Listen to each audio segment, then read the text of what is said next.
اتحیات میں شہادت کی انگلی سے اشارہ کرنے کے بعد کس کیفیت میں رکھا جائے؟ کیا مٹھی باندھ کر رکھنی چاہیے یا مٹھی کھول کر عام حالت میں رکھنی چاہیے؟ عطا اللہ ڈیرہ مراد جمالی۔ بہت ساری اس بارے میں روایات ہیں جن میں مختلف طرح سے علماء نے تطبیق دی ہے، تو اس میں جاؤں گا، وہ تو بہت ہی لمبی بات ہو جائے گی۔ تو اس میں جو مفتی رشید احمد صاحب رحمہ اللہ کی تحقیق ہے اصل الفتاوی کی، غالباً دوسری جلد میں پورا رسالہ ہے اس پر، اس میں بڑی زبردست انہوں نے پوری تحقیق لکھی ہے۔ اس تحقیق کا حاصل یہ ہے کہ یہ درمیانی انگلی اور انگوٹھے سے اس طرح سے چھلا بنایا جائے، اشہد اللہ پہ انگلی اٹھائی جائے اور الہ پہ جھکا دی جائے، گرائی نہ جائے، تو بس اتنا جھکا دی جائے۔ تو یہ طریقہ ان کی رائے ہے کہ سنت کے زیادہ قریب ہے، اور بھی فقہا کی اس بارے میں آ رہا ہے، کوئی بھی کسی رائے پر عمل کر لے ٹھیک ہے، حدیث میں اس بارے میں بہت وسعت ہے۔ لیکن یہ جو ہمارے ہاں بعض حضرات نے شروع کر دیا اس طرح سے انگلی ہلاتے ہیں، یہ ہمیں کسی حدیث میں نہیں ملتا۔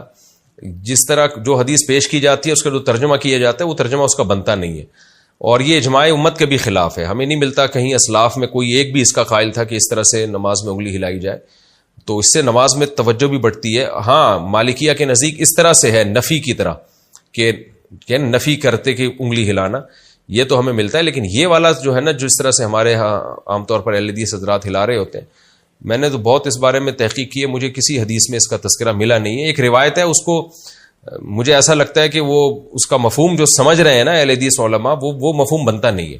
لیکن بہرحال اس میں مقصد اہل حدیث پہ طنز کرنا نہیں ہے، بتانا یہ کہ یہ کہیں بھی ثابت نہیں ہے۔ یہ جو کیفیت ہے نا، ہمیں اسلاف میں تو ملتا ہی نہیں ہے اس کا کہیں بھی کہ اس طرح سے انگلی ہلائی جائے، اور نماز میں اس پہ تشویش بھی بہت ہوتی ہے، کوئی ہلا رہا ہو آدمی کو تھوڑی الجھن ہوتی ہے۔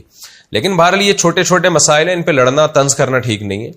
تو اگر کوئی ہلا بھی رہا ہے تو ہلانے دیں اس کو، اس کے ہلانے سے اتنا نماز میں خلل نہیں ہوتا جتنا آپ جب آپس میں بحث کریں گے اور پھر ان چھوٹی چھوٹی چیزوں پہ مناظرے بازی اور پھر چیلنج بازیاں، اس سے جو امت میں نا اتفاقی پیدا ہوگی وہ زیادہ خطرناک ہے۔ تو کوئی اس طرح رائے پر عمل کر رہا ہے تو کرنے دیں اس کو، آپ نہ عمل کریں، آپ وہی کریں جو ائمہ اربعہ کا مذہب ہے، جو قرآن و سنت کو آج کے لوگوں سے زیادہ سمجھتے تھے، اور اس پر بہت ساری احادیث بھی ہیں۔